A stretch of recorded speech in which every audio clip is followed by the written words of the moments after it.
विद्यार्थी मित्रों नमस्कार। मैं अजीत कुमार एक्सीलेंट क्लासेस में आपका हार्दिक स्वागत करता हूं।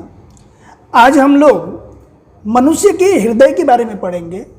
मनुष्य का हृदय बहुत ही कोमल एवं हमारे शरीर के लिए आवश्यक अंग है। मनुष्य का हृदय अगर 1 मिनट के लिए धड़कना बंद कर दे तो वह शरीर मृतक हो जाता है, वह आदमी मर जाता है। हम लोगों के लिए शरीर का एक महत्वपूर्ण अंग है, महत्वपूर्ण घटक है, इसलिए इसको बारीकी से समझेंगे। देखिए सबसे पहले इसके बाह्य आकार के बारे में। तो ये डिस्प्ले के ऊपर आपको आकृति दिख रही है, ये हृदय की आकृति है।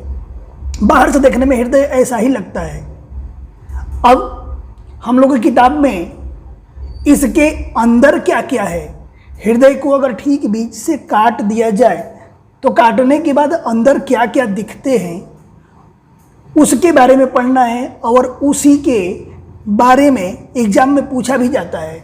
एग्जाम में कैसे पूछा जाता है ये भी देख लीजिए कि मनुष्य के हृदय की संरचना नाम निर्देशित आकृति बनाकर उसके रुधिर के परिवहन को समझाऊं। ये प्रश्न तो मैं बड़ा कर दिया हूं। इसमें सिर्फ बोर्ड के एग्जाम में ऐसा पूछा जाता है कि मनुष्य के हृदय की संरचना नाम निर्देशित आकृति के साथ समझाओ। ये ऐसे पूछ दिया जाता है कि मनुष्य के हृदय की नाम निर्देशित आकृति बनाकर रुधिर परिवहन को समझाओ। यानी आपको आकृति तो बनानी ही है, प्रश्न कोई भी पूछा जाए तो 2 प्रश्नों को मैं एक साथ कर दिया हूँ। ऐसे अलग अलग मुद्दे वाइज समझाऊंगा, आप अलग अलग लिखना। तो सबसे पहले मनुष्य के जब हृदय को बीच से काटा जाता है तो यह इस तरह से दिखता है। देखिए यहाँ पर इस तरह दिखता है, डिस्प्ले के ऊपर आपको दिख रहा है। ये इस तरह से अंदर की संरचना दिखती है। अब हृदय की संरचना का जब प्रश्न पूछा जाएगा तो आपको कैसे लिखना है ये देखते हैं। सबसे पहले आकार के बारे में लिखना है।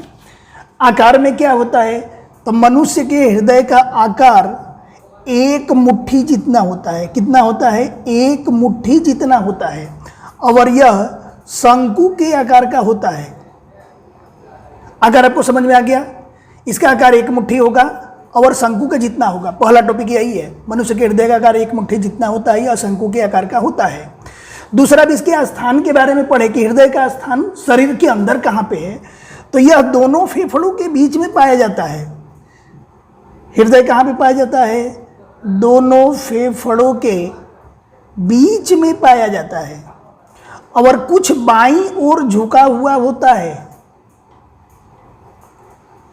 दूसरा मुद्दा यही है कि दोनों फेफड़ों के बीच में कुछ बाईं ओर झुका हुआ होता है। इसके बाद हृदय के 4 खंड पाए जाते हैं। देखिए हृदय की तो आकृति ये है, लेकिन आसानी से समझने के लिए हम जैसे मान के चले कि इस तरह से पूरा हृदय है तो इसके 4 खंड पाए जाते हैं। ऊपर के दोनों खंडों को आलिंद कहते हैं। देखिए खंड और कोष्ठ एक ही होता है। कितने खंड होते हैं? 4। जो ऊपर के खंड होते हैं तो ऊपर के खंड को क्या कहते हैं? आलिंद कहते हैं।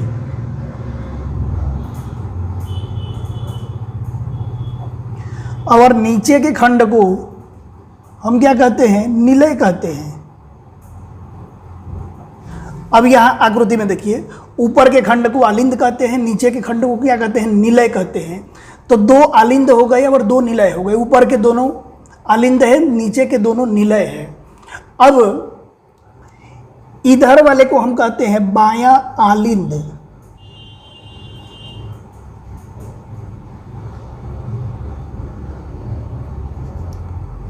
नीचे वाला निलय होगा तो यहां पर हम लिखेंगे बायां निलय।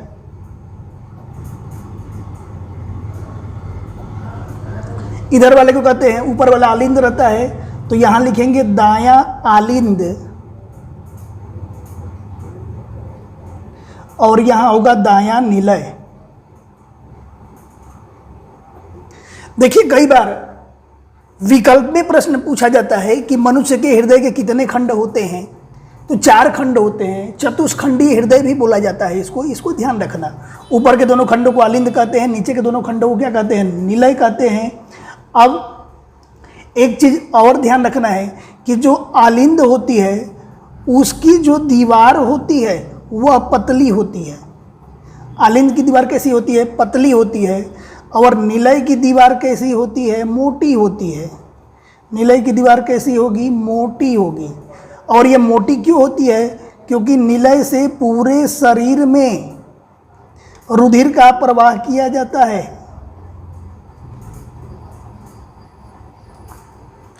अब यही यहाँ पर देखो, हृदय में 4 कोष्ठ पाए जाते हैं या 4 खंड पाए जाते हैं, तो बता दिया आपको। ऊपर के दोनों खंडों को आलिंद कहते हैं। देखिए, ऊपर के दोनों खंड को हम क्या कहते हैं? आलिंद कहते हैं। नीचे के दोनों खंडों को क्या कहते हैं? नीलय कहते हैं। आलिंद की दीवार पतली होती है, ये भी मैं बता दिया। इसके बाद नीलय की दीवार कैसी होती है? मोटी होती है। ये भी बता दिया कि नीलय की दीवार कैसी होती है? मोटी होती है। और ये मोटी क्यों होती है? क्योंकि पूरे शरीर में रुधिर को भेजना होता है। अब एक चीज अपने को और ध्यान रखना है कि दायां आलिंद और दायां निलय के बीच त्रिकपाटी वाल्व होते हैं। दायां आलिंद और दायां निलय, यहाँ पर त्रिकपाटी वाल्व होते हैं, यानी 3 मुंह वाले वाल्व लगे हुए होते हैं। इस तरह से ये वाली आकृति प्रतीकात्मक है। एग्जाम में ऐसा नहीं बनाना है, सिर्फ आसानी से समझ में आ जाए इसलिए ऐसा मैं बना रहा हूं। और बायां आलिंद और बायां निलय के बीच में 2 कपाटी वाल्व होते हैं, द्विकपाटी वाल्व होते हैं। तो अगला मुद्दा यही यहाँ पर दिखाया गया है कि दायां आलिंद दायां निलय के बीच त्रिकपाटी या त्रिदल वाल्व होता है। बायां आलिंद और बायां निलय के बीच द्विकपाटी वाल्व होता है। वाल्व का काम क्या होता है? वाल्व का काम ये होता है कि जब दायां आलिंद से रुधिर दायां निलय में पहुंचता है तो अब इस रुधिर को ऊपर जाने से रोक देता है। ये वाल्व ऐसे होते हैं कि एक तरफ से ही रुधिर को प्रवाहित करते हैं, उल्टा दिशा में रुधिर के प्रवाह को नहीं होने देते हैं। यहाँ भी वही काम होता है। तो देखिए, यहाँ पर दिया गया है कि वाल्व उल्टी दिशा में रुधिर प्रवाह को रोकते हैं। अब ये बताओ, अभी हम लोग पढ़े थे कि मनुष्य के हृदय कितने खंड में बटा होता है? 4 खंडों में बटा हुआ होता है। जब 4 खंडों में बटा हुआ होता है तो इसका बेनिफिट क्या होता है? तो इधर से O2 युक्त और O2 विहीन यानी शुद्ध रुधिर और अशुद्ध रुधिर का प्रवाह होता है और अलग अलग होता है। देखिए, अलग अलग टुकड़ों में है तो एक तरफ शुद्ध रुधिर का प्रवाह होगा, दूसरी तरफ अशुद्ध रुधिर का प्रवाह होगा। दोनों आपस में मिले नहीं, एक तरफ शुद्ध रक्त और अशुद्ध रक्त आपस में मिले नहीं, इसके लिए 4 खंड बनाए गए होते हैं। तो यही यहाँ पर दिया गया है कि हृदय का अलग अलग खंडों में बंटवारा ऑक्सीजन युक्त और ऑक्सीजन विहीन रक्त को मिलने से यानी मिश्रित होने से रोकता है। इसके बाद हृदय के अलग अलग खंड विभाजिका यानी पर्दा के द्वारा अलग होते हैं। ये जो अलग अलग खंड है ये किसके द्वारा बंटवारा किया गया है? विभाजिका के द्वारा। इसको हम पर्दा भी लिख सकते हैं या विज्ञान की भाषा में विभाजिका कहा जाता है। तो हृदय के अलग अलग खंड किससे अलग होते हैं? विभाजिका के द्वारा। हृदय की संरचना जब पूछा जाए तो अपने को इतना ही बताना होता है इसमें।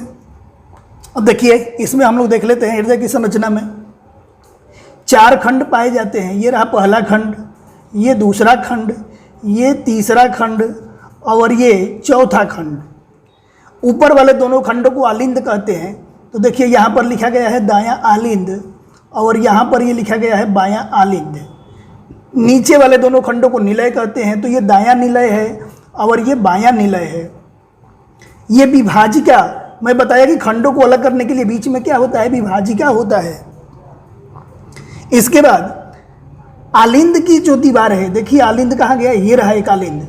आलिंद की जो दीवार है, देखिए ये ब्लैक कलर की जो दीवार दिख रही है इधर से, आलिंद की जो दीवार है वह कैसी है? पतली है। यहाँ भी आलिंद है, इसकी दीवार देखिए यहाँ पर ये कैसा है? पतला है। परंतु निलय, देखिए ये वो पूरा भाग निलय है, ये वाला भाग। तो निलय की जो दीवार देखिए इधर से कैसा दिख रहा है? मोटा दिख रहा है। तो यही हम लोग यहाँ पर पढ़े थे कि निलय की दीवार मोटी होती है, आलिंद की दीवार पतली होती है। यहाँ पर निलय के बगल में देखिए एक ब्लैक कलर की चौड़ी पट्टी है, यानी इसकी दीवार को दर्शा रही है। और ये मोटी होती है, क्यों? क्योंकि पूरे शरीर में इसी से रक्त का परिवहन कराना होता है। तो देखिए, कई बार हृदय से संबंधित दूसरे तरह से प्रश्न पूछ दिए जाते हैं कि मनुष्य के हृदय की नाम निर्देशित आकृति बनाकर रुधिर का परिवहन समझाओ। इसमें काम क्या करना है अपने को? सबसे पहले नाम निर्देशित आकृति बनानी है, हृदय की आकृति बनाना पड़ेगा और रुधिर का परिवहन समझाना पड़ेगा। हृदय की संरचना अलग प्रश्न है और ये प्रश्न अलग हो जाएगा। तो देखिए, आप क्या करोगे? ये वाली आकृति बनाओगे, ये जो आपके सामने स्क्रीन पर दिख रहा है ये वाली आकृति बनानी है। अब इसके बाद रुधिर का परिवहन कैसे समझेंगे इसको हम देखते हैं। आपको ध्यान से समझना है, एक बार आप ध्यान दे दोगे बहुत अच्छी तरह से समझ में आ जाएगा। रुधिर का परिवहन समझने से पहले एक चीज हम लोग पढ़े, रुधिर वाहिनी के बारे में थोड़ा सा जान ले तो रुधिर का परिवहन आसानी से समझ में आ जाएगा। किसके बारे में? रुधिर वाहिनी के बारे में। देखिए, रुधिर वाहिनी दो प्रकार की होती है। एक को कहते हैं धमनी और दूसरे को कहते हैं सिरा। अब ये धमनी क्या होता है, सिरा क्या होता है?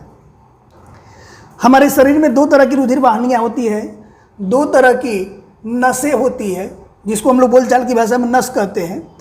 तो धमनी क्या करता है? धमनी हमेशा ऑक्सीजन युक्त रुधिर का प्रवाह करता है। हमेशा याद रखना, धमनी क्या करता है? हमेशा ऑक्सीजन युक्त, जिसको हम शुद्ध रुधिर भी कहते हैं, यह शुद्ध रुधिर का हमेशा प्रवाह करेगा। और शुद्ध रुधिर की प्रवाह की दिशा किधर होगी? तो इसकी दिशा होगी हृदय से और शरीर के अंगों की तरफ ये रुधिर का प्रवाह करता है। इतना याद रखना। धमनी के लिए दो चीज़ याद रखना है। सिरा के लिए क्या याद रखना है? सिरा हमेशा ऑक्सीजन विहीन या बिन ऑक्सीजनित, ऐसा भी लिख सकते हैं, ऑक्सीजन विहीन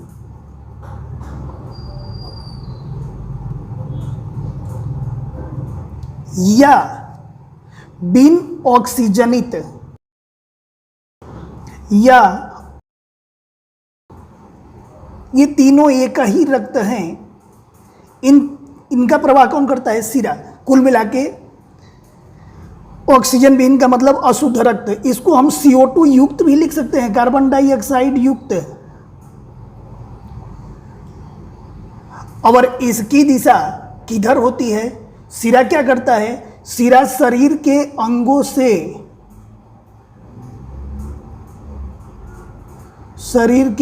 से हृदय की तरफ रुधिर का परिवहन करता है। ध्यान रखना, रुधिर वाहिनी कितने प्रकार की होती है? दो प्रकार की, एक धमनी और एक सिरा। धमनी में ऑक्सीजन युक्त रुधिर का प्रवाह होता है, जिसको हम शुद्ध रुधिर भी कहते हैं। ये हमेशा हृदय से शरीर के अंगों की तरफ रक्त का प्रवाह करता है। दूसरा रुधिर वाहिनी क्या है? सिरा। सिरा में ऑक्सीजन विहीन या बिन ऑक्सीजनित अथवा अशुद्ध रक्त अथवा CO2 युक्त, सब नाम एक ही है, रक्त का प्रवाह करता है और यह शरीर के अंगों से हृदय की तरफ रुधिर का वहन करता है। अब एक टेक्निकल वर्ड आपको बता रहा हूं कि धमनी कहा जाए तो हमेशा शुद्ध रुधिर यानी ऑक्सीजन युक्त, लेकिन अगर फुफ्फुस धमनी कह दिया जाए, सामने अगर फुफ्फुस लग गया हो, तो जब फुफ्फुस लग जाता है तो उसका काम उल्टा हो जाता है।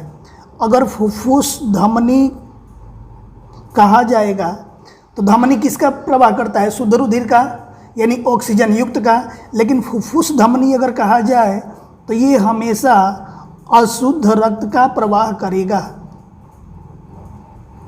फिर सिरा में भी ऐसे ही है, सिरा हमेशा ऑक्सीजन विहीन या अशुद्ध रक्त का प्रवाह करता है, लेकिन अगर फुफ्फुस सिरा कहा जाए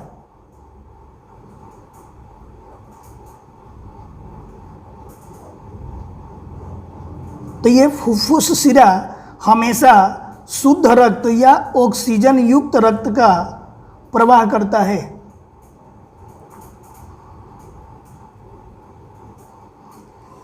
यानी फुफ्फुस सामने लग गया तो उसके कार्य उल्टा हो जाते हैं। इसको आप याद रखना। अब हम लोग देखते हैं रुधिर के परिवहन के बारे में। रुधिर का परिवहन देखने के लिए मैं एक स्पेशल चार्ट बनाया हूं। ये चार्ट आपको एग्जाम में बनाने की जरूरत नहीं है, ये चार्ट आपको कहीं बुक में नहीं मिलेगा, ये आसानी से समझ में आ जाए आपको, इसके लिए मैं एक स्पेशल चार्ट बनाया हूँ। और इस चार्ट के लिए हमेशा याद रखना, देखिए इसीलिए मैं सामने लिखा हूं कि यह आकृति परीक्षा के लिए नहीं है, यह आकृति परीक्षा के लिए नहीं दिया हुआ है, यहाँ पर स्पष्ट लिख दिया गया है कि यह आकृति परीक्षा के लिए नहीं है, यानी सिर्फ समझने के लिए है। ये बताइए, यहाँ पर मान के चलिए कि अपना हृदय है, हृदय में कितने खंड होते हैं? हृदय में 4 खंड होते हैं। आप अब भी पढ़ लिए, हृदय में कितने खंड होते हैं? 4। ऊपर के दोनों खंडों को आलिंद कहते हैं, तो ये दायां आलिंद रहा, ये बायां आलिंद रहा। इसके बाद नीचे के दोनों खंडों को निलय कहते हैं, ये भी पढ़ लिए। शुरुआत में जब रुधिर का परिवहन होता है तो थोड़ी देर के लिए हम इसको शिथिल मान लें। हृदय कभी शिथिल नहीं होता, हमेशा पंपित होता रहता है, लेकिन शुरुआत में एक स्टेप रक्त प्रवाहित होने के लिए हम ऐसा माने कि इसके पहले हृदय स्थिर है या शिथिल है। तो जब फुफ्फुस शिरा से, ये देखो यहाँ पर फेफड़ा है और यहाँ पर शरीर के अंग दर्शाया गया है, तो फेफड़े से ये शिरा का नाम दिया गया है। शिरा में तो कैसा अशुद्ध रक्त बहता है, लेकिन फुफ्फुस आ गया तो शुद्ध रक्त बहेगा। तो फेफड़े से शुद्ध रक्त फुफ्फुस शिरा के द्वारा बायां आलिंद में आता है। देखिए पहला काम यहाँ पर यही बताना है, पहला स्टेप ये रहा। पहला स्टेप में क्या बोलेंगे? फेफड़े से शुद्ध रक्त, कैसा रक्त आता है? शुद्ध रक्त आता है। फेफड़े से शुद्ध रक्त किसके द्वारा? फुफ्फुस शिरा के द्वारा बायां आलिंद में आता है। जब बायां आलिंद का संकुचन होता है, अब ये क्या होगा? संकुचित होगा। जब बायां आलिंद का संकुचन होता है तो इसमें 2 वाल्व होते हैं, जिसको हम द्विकपाटी वाल्व कहते हैं। द्विकपाटी वाल्व खुल जाते हैं और ये रक्त, देखिए यहाँ पर एरो दिया गया है, ये रक्त बायां निलय में पहुँच जाता है। अगला मुद्दा अपने को यही लिखना है। देखिए यहाँ पर दूसरा स्टेप ये रहा। पहला स्टेप में क्या था? फेफड़े से शुद्ध रक्त फुफ्फुस शिरा के द्वारा बायां आलिंद में पहुंचता है। जब बायां आलिंद का संकुचन होता है, जब बायां आलिंद क्या होगा? संकुचित होगा, तब द्विकपाटी वाल्व खुल जाते हैं। ये दूसरा मुद्दा है। रक्त बायां निलय में पहुंच जाता है। ठीक है। जब बायां निलय संकुचित होता है, जब ये संकुचित होगा तो तीसरा स्टेप में क्या होगा? शुद्ध रक्त या O2 युक्त रक्त शरीर के अंग की तरफ पंपित हो जाते हैं या चले जाते हैं। ठीक है। ये किसके द्वारा जाते हैं? महाधमनी के द्वारा। ये जो रुधिर वाहिनी है इसको हम क्या नाम देंगे? महाधमनी।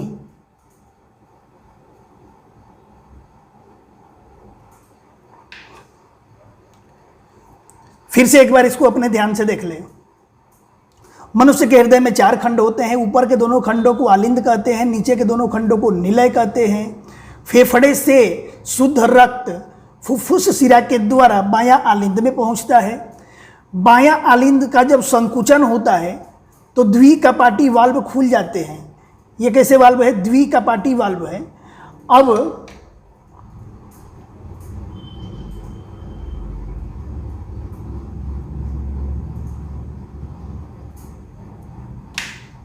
रक्त बायां निलय में पहुंच जाता है। बायां निलय का संकुचन होने पर O2 युक्त रक्त या शुद्ध रक्त महाधमनी के द्वारा शरीर के अंग की तरफ पहुंच जाते हैं या शरीर के प्रत्येक अंगों तक भेजे जाते हैं। अब देखो, बायां निलय से शरीर के अंग तरफ निकलने के लिए एक ही यहाँ पर रुधिर वाहिनी है शुरू में, तो इसीलिए इसको महाधमनी कहा जाता है। अब आगे जाकर के कई भागों में विभाजित हो जाती है और शरीर के अंगों, प्रत्येक अंगों तक जाते हैं। शरीर के अंग में क्या होगा? ग्लूकोज का विघटन होगा, यानी ग्लूकोज का ऑक्सीडेशन होगा। फिर वहाँ से कार्बन डाइऑक्साइड तैयार हो जाएगा। अब रक्त में कार्बन डाइऑक्साइड मिल जाएगा। कार्बन डाइऑक्साइड मिल जाने का मतलब वो रक्त कैसा हो जाएगा? अशुद्ध हो जाएगा। अब वो अशुद्ध रक्त महाशिरा के द्वारा, यहाँ से अशुद्ध रक्त है या O2 विहीन रक्त है, दायां आलिंद में पहुंचता है। जब दायां आलिंद संकुचित होता है तो इसमें 3 वाल्व है, तो त्रिकपाटी वाल्व खुल जाते हैं और वह रक्त दायां निलय में पहुंच जाता है। अब दायां निलय से जब दायां निलय का संकुचन होता है तब वही अशुद्ध रक्त या बिन ऑक्सीजन जनित रक्त या अशुद्ध रुधिर कहाँ पर पहुंच जाता है? फेफड़े में पहुंच जाता है। पूरा चक्र पूरा हो गया। अब ये बताइए कि इसमें हृदय के अंदर 2 बार रुधिर का परिवहन हुआ। एक बार ये इधर से हुआ और दूसरी बार ये इधर से हुआ। 2 बार दो बार रुधिर का परिवहन हुआ। इसलिए मनुष्य के रुधिर परिवहन को दोहरा परिसंचरण भी कहा जाता है। अब इसको हम लोग क्या करेंगे, थोड़ा सा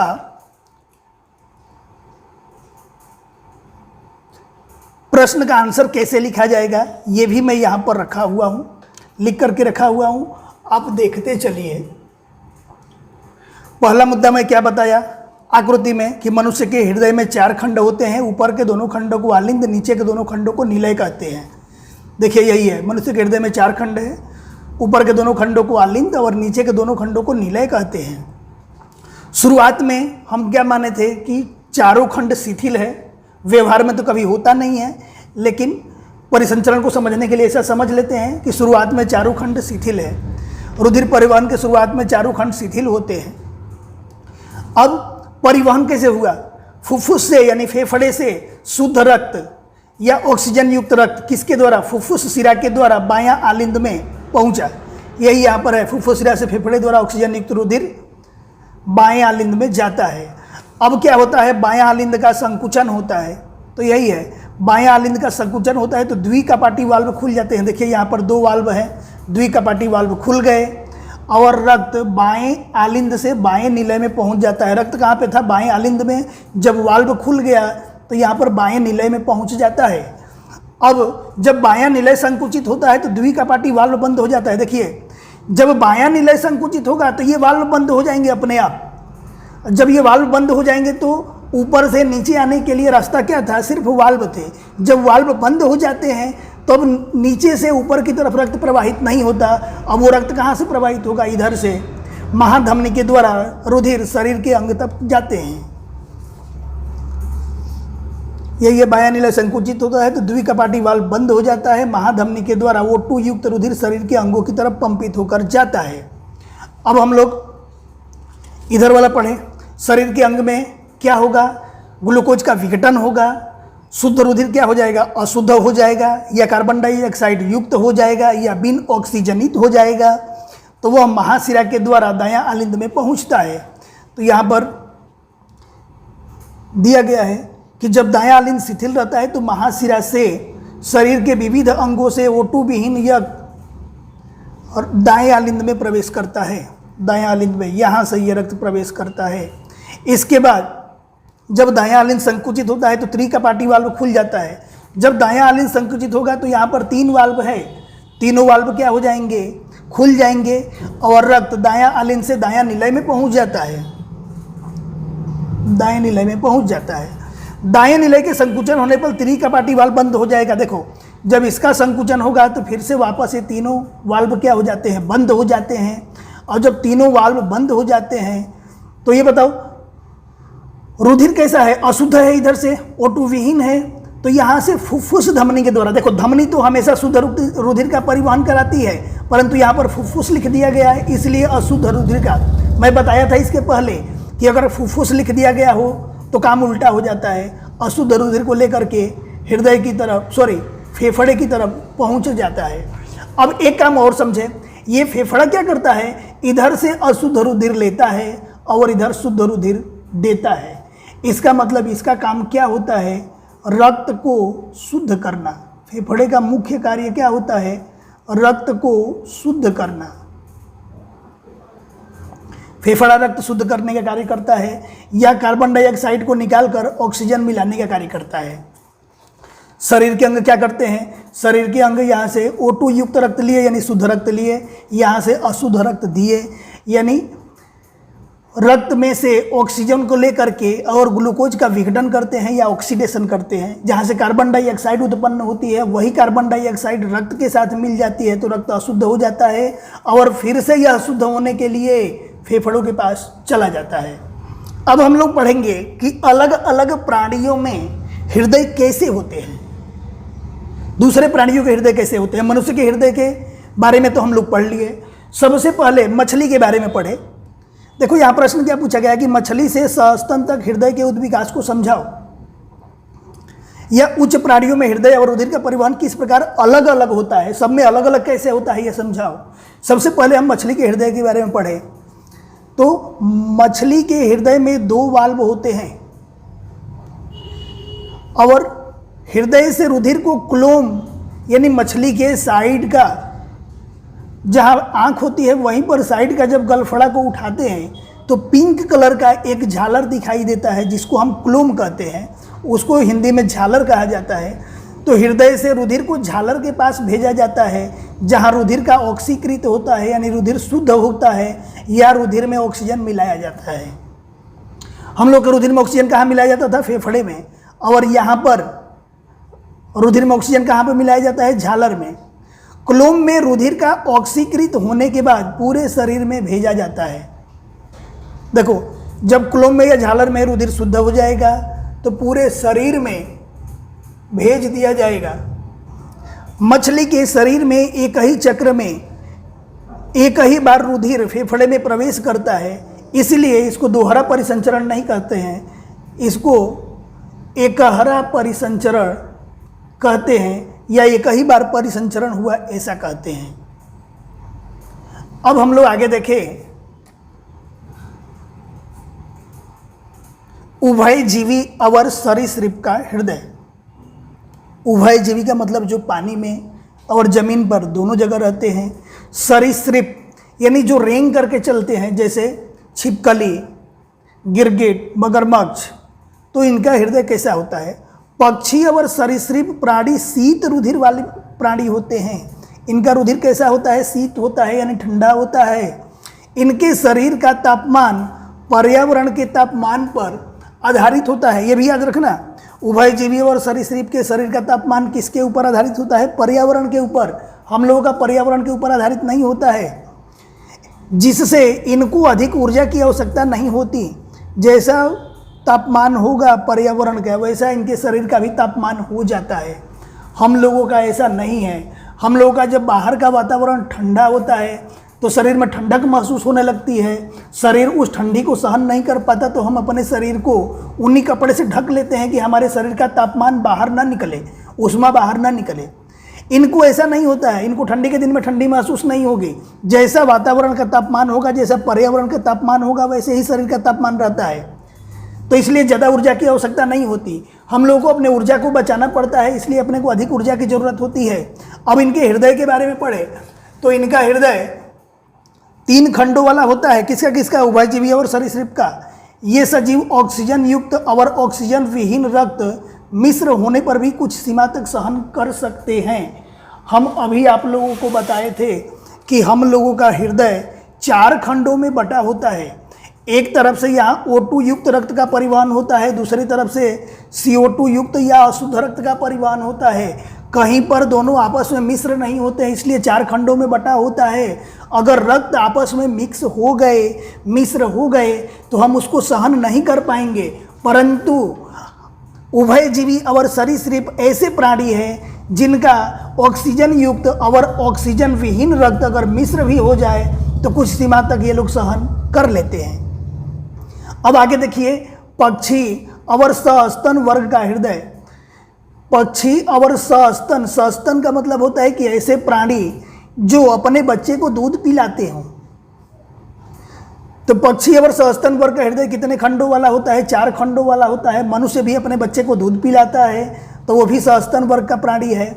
तो हृदय कितने खंडों का होता है, 4 खंडों का होता है। हृदय में बाईं ओर ऑक्सीजन युक्त और दाईं ओर ऑक्सीजन विहीन रक्त संपूर्ण रूप से अलग रखा जाता है। यह भी आपको आकृति में बताया कि ये बाईं तरफ है और ये दाईं तरफ है। तो ये बाईं तरफ ऑक्सीजन विहीन, बाईं तरफ ऑक्सीजन युक्त और दाईं तरफ ऑक्सीजन विहीन यानी CO2 युक्त रक्त को बिल्कुल अलग रखा जाता है। ये आपस में मिश्र नहीं होने चाहिए। और जब ऑक्सीजन युक्त और ऑक्सीजन विहीन रक्त अलग अलग होते हैं तो इससे अपने को ज़्यादा ऊर्जा प्राप्त होती है।